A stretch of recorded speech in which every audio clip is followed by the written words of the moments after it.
22 miles down Highway 1 from San Francisco, a craggy fist of land called Pillar Point thrusts emphatically into the cold Pacific. Friday, December 23, 1994, dawned fair over this stretch of coast. Mountainous waves crashed against the headlands, spraying up billows of mist that unfurled languidly across the beaches. Beyond the end of the point, some 15 surfers bobbed in the muted winter sunlight, scanning the horizon for approaching swells. It was not uncommon to see surfers off the point, a spot they called Mavericks, dressed in heavy hooded wetsuits and sitting astride oversized boards. But the hovering helicopter, the 3 boats of photographers just outside the surf line, and the throng of spectators lining the cliffs suggested this was no ordinary surf session. For more than a week, the largest, most perfectly shaped waves in a decade had been thundering over the reef at the end of Pillar Point. Word traveled quickly over the international surfers' grapevine. Mavericks, which had recently emerged as one of the world's heaviest waves, was going off. Upon hearing the news, a trio of renowned big-wave surfers from the Hawaiian Islands, Brock Little, Ken Bradshaw, and Mark Foo, hurried to California to join the local crew in the surf. The names and faces of the 3 Hawaiians were familiar to most of the 5 million surfers on the planet. Who among them was top dog in the surf was a matter of lively debate, but there was no disagreement over who cut the highest profile out of the water. Mark Sheldon Foo was not afflicted with an excess of modesty or self-doubt. In his resume, he unabashedly described himself as surfing's consummate living legend.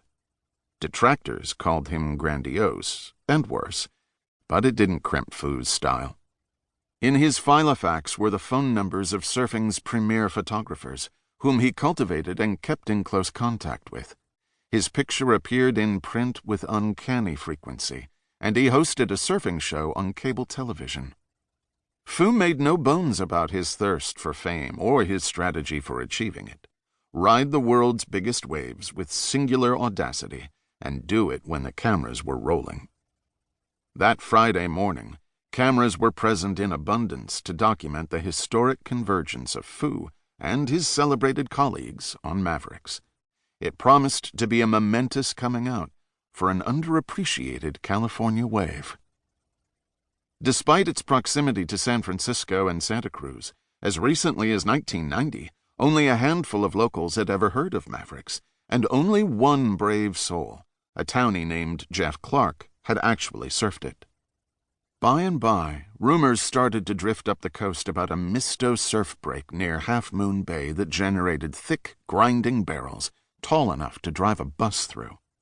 They were reputed to be at least as big as, and considerably more hollow than, the famous waves that rumbled ashore at Hawaii's Waimea Bay, the Mount Everest of surfing. Mavericks, moreover, gave off a vibe that made Waimea's daunting aura seem benign by comparison. A 1992 article by Ben Marcus in Surfer magazine described Mavericks as gloomy, isolated, inherently evil. The reef is surrounded by deep water and lies naked to every nasty thing above and below the Pacific.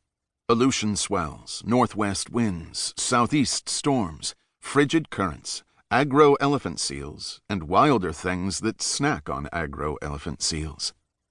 Taped to the wall of a bait shop at Pillar Point Harbor is a faded newspaper clipping about a local fisherman who pulled 3 great white sharks from the surrounding waters in a single day.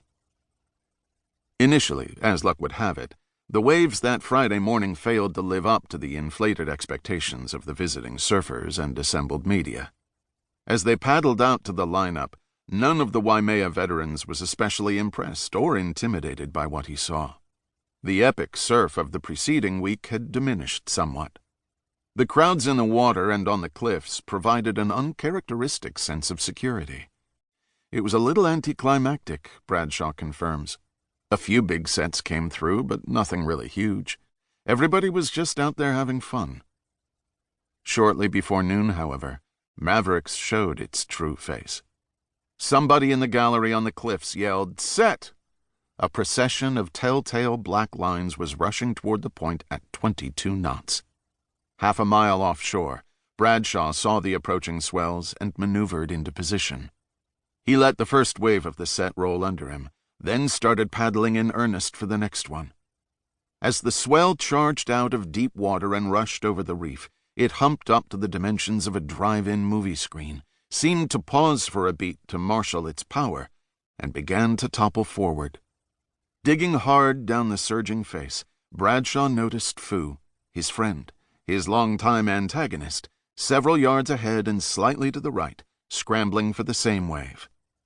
According to the unwritten rules of surfing, the wave belonged to Bradshaw because he was deeper.